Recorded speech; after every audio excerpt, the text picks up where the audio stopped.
31편의 말씀입니다. 시편 31편의 말씀입니다. 1편 오늘 다윗의 시 인도자를 따라 부르는 노래. 여호와여, 내가 주께 피하오니 나를 영원히 부끄럽게 하지 마시고 주의 공의로 나를 건지소서. 내게 귀를 기울여 속히 건지시고 내게 견고한 바위와 구원하는 산성이 되소서. 주는 나의 반석과 산성이시니 그러므로 주의 이름을 생각하셔서 나를 인도하시고 지도하소서. 그들이 나를 위하여 비밀이 친 그물에서 빼내소서. 주는 나의 산성이시니이다. 내가 나의 영을 주의 손에 부탁하나이다. 진리의 하나님 여호와여, 나를 속량하셨나이다. 내가 허탄한 거짓을 숭상하는 자들을 미워하고 여호와를 의지하나이다. 내가 주의 인자하심을 기뻐하며 즐거워할 것은 주께서 나의 고난을 보시고 환난 중에 있는 내 영혼을 아셨으며 나를 원수의 수중에 가두지 아니하셨고 내 발을 넓은 곳에 세우셨음이니이다. 여호와여, 내가 고통 중에 있사오니 내게 은혜를 베푸소서. 내가 근심 때문에 눈과 영혼과 몸이 쇠하였나이다. 내 일생을 슬픔으로 보내며 나의 연수를 탄식으로 보내며 내 기력이 나의 죄악 때문에 약하여지며 나의 뼈가 쇠하도소이다. 내가 모든 대적들 때문에 욕을 당하고 내 이웃에게서는 심히 당하니 내 친구가 놀라고 길에서 보는 자가 나를 피하였나이다. 내가 잊어버린 바 됨이 죽은 자를 마음에 두지 아니함 같고 깨진 그릇과 같으니이다. 내가 무리의 비방을 들었으므로 사방이 두려움으로 감싸였나이다. 그들이 나를 치려고 함께 의논할 때 내 생명을 빼앗기로 꾀하였나이다.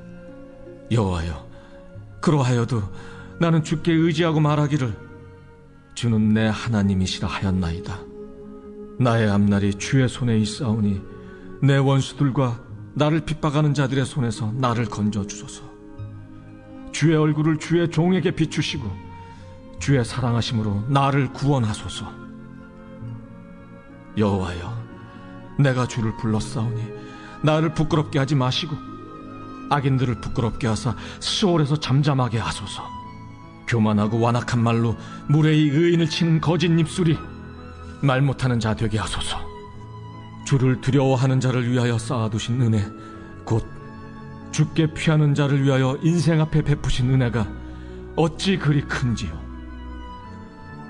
주께서 그들을 주의 은밀한 곳에 숨기사 사람의 꾀에서 벗어나게 하시고 비밀이 장막에 감추사 말다툼에서 면하게 하시리이다.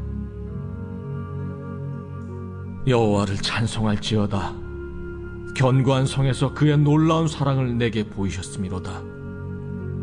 내가 놀라서 말하기를 주의 목전에서 끊어졌다 하였사오나 내가 주께 부르짖을 때 주께서 나의 간구하는 소리를 들으셨나이다. 너희 모든 성도들아, 여호와를 사랑하라. 여호와께서 진실한 자를 보호하시고 교만하게 행하는 자에게 엄중히 갚으시느니라. 여호와를 바라는 너희들아, 강하고 담대하라. 아멘.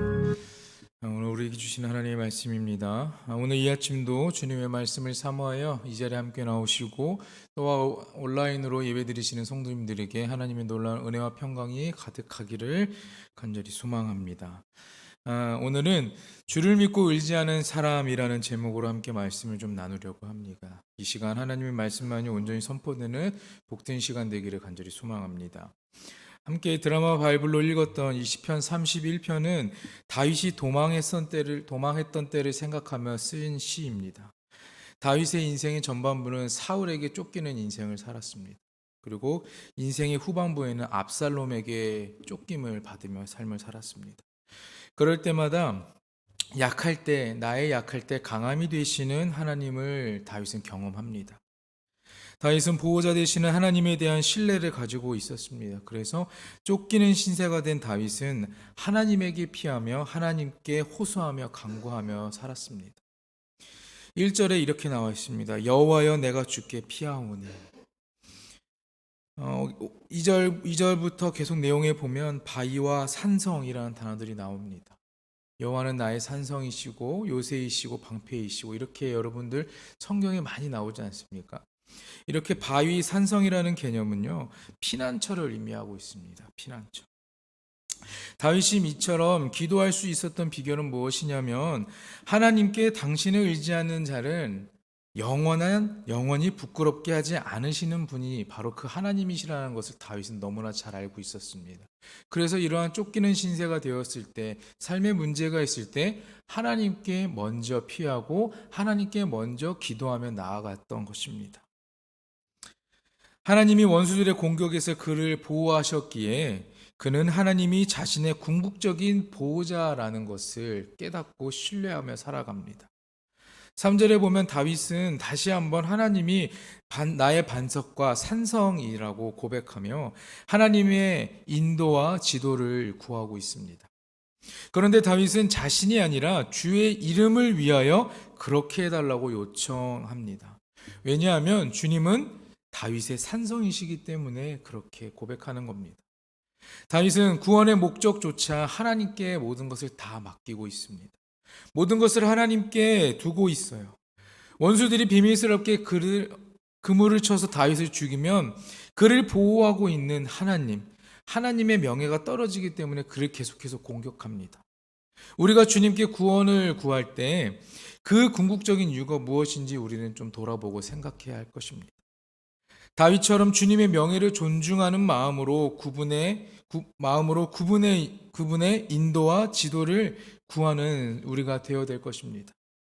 다윗은 자신의 영혼을 하나님의 손에 부탁합니다. 이것은 절망적으로 포기하는 것이 아니라 하나님에 대한 전적인 신뢰를 말하는 것입니다. 5절을 보면 내가 나의 영을 주의 손에 부탁하나이다. 이것은요, 예수님께서 십자가에 달리셨을 때에 인용하신 구절이기도 합니다. 누가복음 23장에 나와 있어요. 자신의 육체를 위해 영혼을 버렸던 죄인된 인생들을 위해 예수님은 자신의 육체를 버리고 영혼을 하나님께 맡기셨습니다. 자, 그러기에 우리가 영혼을 주님께 맡길 때 우리의 육체와 영혼까지 하나님께 구속될 수 있다라는 것입니다. 그럴 때 우리의 기도는 확신으로 바뀌게 되는 것입니다. 하나님을 사랑한 다윗은 허탄한 거짓을 의지하는 자들을 미워하고 오직 여호와만을 의지했던 사람입니다. 하나님을 향한 그의 신뢰는요, 우상에 대한 분노로 이어지기까지 합니다. 영혼을 주님께 맡김으로 하나님께 응답받아 더 큰 믿음을 소유하고 있던 그 다윗, 우리도 오늘 그와 같은 믿음을 소유해야 할 것입니다. 다윗은 자기를 아시는 주님을 늘 찬양하고 기도하며 나아갑니다. 주님께 그의 고난을 보시고 환난 중에 있는 그의 영혼을 주님께서는 알고 계셨기에 그는 계속해서 주님을 찬양하고 주님께만 물어보고 기도하며 나아갔던 것이에요. 내 영혼을 아신다, 7절이 이렇게 기록하고 있지 않습니까? 이 말은 주님이 나의 필요를 아신다라는 것입니다. 내가 어떤 것이 필요한지, 나의 삶에 어떤 것이 지금 내가 하나님 앞에 기도의 목적이 무엇인지를 우리는 아무 생각 없이 기도할 수 있지만, 지금 당장 내 눈앞에 있는 거 어떤 하나를 해결하기 위해 기도하겠지만, 하나님은 그것만 보시지 않고 그 후에, 그 뒤에 나의 삶의 전반적인 모든 것을 보시고 우리의 필요를 채워주시는 분이라는 것을 다윗은 깨닫고 있었습니다. 때로 하나님은 내가 모르는 것도 알고 계시고, 내가 모르는 때에 내가 원하지 않았어, 내가 구하지 않았을 때에도 하나님은 부어주시는 은혜가 있다라는 말입니다. 하나님은 그래서 우리를 영원히 원수의 수중에 두지 않으십니다. 하나님은 원수의 공격에서 우리를 더 넓고 평탄한 곳으로 인도해 주십니다. 우리는 지금 내가 왜 이런 사건이 일어났는지, 왜 나의 삶에 이러한 시련이 있는지 그것을 모를 때가 너무나 많습니다. 우리가 어떠한 고난을 받을 때에도 왜 내가 이런 고난을 받을지 모를 때도 너무나 많습니다. 왜 내가 이러한 스트레스를 받고 이러한 고통에 빠져 있는지 모를 때가 많습니다. 그러나 하나님은 그 모든 문제와 사건들을 계기로 우리를 더 넓고 더 평탄한 곳으로, 더 안전한 곳으로 인도해 주신다라는 것입니다.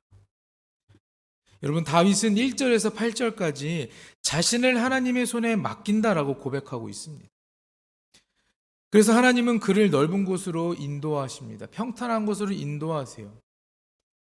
그렇다고 그의 인생의 모든 문제가 완전히 해결되지는 않습니다. 다윗은 악이 구조화된 이 세상에서 다시 고통에 빠지게 됩니다. 다윗은 여전히 고통 중에 있는데 고통 중에서 주를 의지하며 하나님께 은혜를 구합니다. 그는 곤란한 처지를 아뢰며 죄악을 고백합니다. 그의 눈과 영혼과 몸은 근심에 쇠약하였고 또한 죄악에 빠졌기 때문에 견딜 수 없이 기력이 약해지고 뼈 마디마디가 녹아날 지경이었다고 기록해요.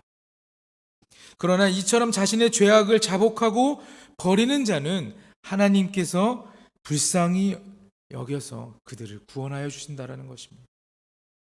그는 이웃과 어려움도 고백합니다. 13절에 보면 사방에 두려움이 있다 이렇게 고백하는데 이 말은요, 도피하던 다윗이 받던 조롱을 연상케 하는 것입니다. 친구는 그를 보고 놀라고 길에서 보는 자는 그를 벌레 보듯 피합니다.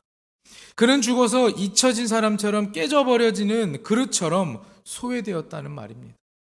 이럴 때 우리는 사람들의 비방이 아니라 하나님의 말씀에 귀를 기울여야 합니다. 다윗은 자신을 욕하고 또한 비방하고 핍박하는 이들과 전혀 싸우지 않았습니다. 우리는 어떻습니까? 여러분 운전할 때 보면 어때요? 요즘 유튜브나 이런 TV 프로그램에 보면 블랙박스로 보는 세상 뭐 이런 것도 굉장히 많거든요. 그러면은 운전을 하다 보면은 그렇죠. 내 본 모습이 막 나온다 이렇게 이야기하지 않습니까? 평상시에는 굉장히 얌전하시고 거친 단어나 이런 거 쓰지 않을 것 같은 사람도 운전하다 보면 혹시나 막 차가 막 끼어들고 거칠게 운전하는 보면은 어떻습니까? 막 이렇게 말할 수가 없죠 여기서. 그런 표현들이 나오기도 하고 화가 나기도 하고 어떻게 심한 경우에는 따라가서 뭐 창문을 열고 보복 운전 아니면 보복 운전을 하기도 하지 않습니까? 그런데 어때요? 그런 작은 일에도 우리는 그렇게 화를 내고 상대방을 쫓아가서 내 화를 풀기도 하고 하는데 다윗은 어떻습니까? 나를 욕하고 비방하고 조롱하는 그들과 전혀 싸우지 않았습니다. 이런 믿음이 우리에게 필요하고 이런 마음이 우리에게 있어야 되는 것입니다. 하나님을 믿는 백성인 그리스도인들에게는 우리는 그들을 사랑하고 품어주는 마음이 있어야지 그들을 욕하고 비방하고 그들과 똑같이 행동하는 것은 하나님의 백성이라 말할 수 없습니다. 반역자들이 다윗을 죽이려는 중에도 그는 주님만을 의지합니다. 저는 그렇게 생각합니다. 이러한 상황 가운데서 다윗이 그들을 욕하지 않고 그들과 싸우지 않았던 것은 바로 주님을 의지했기 때문에, 주님을 의지하는 마음이 있었기 때문에 가능하지 않았나 생각합니다. 그는 모든 일을 통해 하나님께 나아갔던 사람입니다. 이것은요, 주는 내 하나님이시라는 고백, 바로 하나님 중심적인 신앙을 고백하는 것입니다. 우리가 하나님께 시간을 들이면 하나님은 우리의 인생의 주관자가 되어주십니다. 그럴 때 하나님께 인도받는 복을 우리는 누리게 될 것입니다. 원수들에게 공격받을 때 세상적인 처세에 따르지 말고 하나님께 맡기시라는 말입니다. 다윗의 인생은 어땠든 말씀드렸죠. 전반부 후반부 다 누군가에게 쫓기는 신세를 살았습니다. 물론 하나님께 선택받아서 기름 부음 받아서 이스라엘의 왕으로 살았지만 그의 인생은 어떻습니까? 누군가에게 쫓긴다는 거, 이거 굉장히 마음이 막 편하지는 않을 것 같습니다. 여러분 시험 공부할 때 어떻습니까? 내일 시험인데 벼락치기 하는 그 순간은 정말 막 뭐에 쫓기는 듯한 그런 마음 때문에 집중도 안 되고 잘 안 돼요. 공부가 안 되는 거예요. 근데 그런 시험이 아니라 누군가가 나의 목숨을 노리고 있는 상황 가운데에서도 그는 그런 마음을 가질 수 있었다는 것은 정말 대단한 믿음이라는 거죠. 그러니까 우리도 그러한 믿음을 소유해야 된다는 말이에요. 다윗은요, 주님의 얼굴과 사랑을 구하는 자였습니다. 자신이 주의 이름을 부르니 부끄럽게 마시고 악인들을 부끄럽게 해달라고 그는 기도해요. 심지어 그들을 수월로 보내달라고 기도까지 합니다. 자, 이것은 심판을 구하는 기도인 것입니다. 다윗은 자신을 모함하는 자들의 입을 막아주시기를 기도합니다. 인간의 방법이 아니라 하나님의 방법으로 그들의 입을 막아달라, 그들을 벌해달라 기도합니다. 이렇게 기도하는 다윗의 모습은요, 많은 사람들의 거짓 고소와 조롱에도 끝까지 하나님을 의지했던 예수님을 떠오르게 합니다. 다윗처럼 우리는 하나님의 얼굴과 사랑을 구하고 또한 원수를 하나님 손에 맡길 수 있어야 합니다. 19절에서 24절에 보면 네 가지 권고와 축복이 나옵니다. 19절에 보면 주를 두려워해야 한다 이렇게 나와요. 주를 피할 때 우리는 주께서 베푸시는 은혜가 얼마나 큰지 알게 될 것입니다. 두 번째, 하나님의 놀라운 사랑을 찬송해야 한다고 21절에 나옵니다. 다윗은 주의 모전에서 끊어졌다고 느낄 만큼 절망적인 순간에도 간구했습니다. 하나님의 그 소리를 들으셔서 하나님의 그 소리를 들으셔서 그를 회복시켜 주셨습니다. 이럴 때 우리는 주의 놀라운 사랑을 경험하게 됩니다. 세 번째는 여호와를 사랑해야 한다. 23절에 말합니다. 이는 그분께 순종하는 성실한 삶을 의미합니다. 이 같은 삶을 살 때 하나님의 보호를 우리는 경험하게 될 것입니다. 마지막 네 번째는 강하고 담대해야 한다. 24절에 말합니다. 강하고 담대하게 여호와를 의지하면 하나님은 반드시 우리를 구원하여 주십니다. 우리의 삶의 문제 가운데 있을 때, 우리가 세상 가운데 빠져 있을 때, 죄악 가운데 빠져 있을 때, 악의 구렁텅이 속에 빠져 있을 때 하나님은 우리를 건져 주십니다. 구원하여 주신다는 것입니다. 이때 하나님의 우리의 고난을 감찰하심을 우리는 알게 됩니다. 성도의 삶에는요, 고난의 바람은 언제나 불어옵니다. 극심한 고난의 자리에서 우리가 더욱 하나님을 의지해야 하는 이유는요, 하나님이 우리의 고난의 모든 형편과 처지를 다 보고 계시기 때문입니다. 그래서 아픔을 아시는 주님이시기 때문에 우리는 괜찮다 말할 수 있습니다. 하나님께서 내 영혼을 아신다는 것을 깨달을 때 우리는 근심과 걱정에서 벗어나는 삶을 살 수 있습니다. 다윗처럼 우리도 고난 중에 또한 근심에 빠져 있을 때 주님이 베푸시는 인자를 생각하며 기뻐할 수 있기를 간절히 소망합니다. 고난의 상황에서도 하나님만 의지하고 믿음으로 살아가면 하나님은 큰 은혜로, 놀라운 은혜로 베풀어 주십니다. 하나님의 은혜는 고난을 극복하게 하는 힘이 있습니다. 고난의 길을 헤쳐나가는 비결은 하나님을 더욱 의지하는 것입니다. 하나님의 손이 우리를 붙잡아 주십니다. 하나님의 사랑이 우리에게 큰 힘이 되어 주십니다. 하나님은 은혜로 우리의 오늘과 내일을 인도해 주시는 따뜻한 분이십니다. 우리가 이것을 기억하며 오늘도 하나님 안에서 하나님만 생각하고, 물론 우리가 세상 가운데 서 있지만 주님만 의지하며 우리에게 허락하신 이 하루를 은혜롭게 하나님 보시기에 행복하고 기쁨의 삶을 사는 여러분 모두가 되기를 주님의 이름으로 축원합니다. 기도하겠습니다.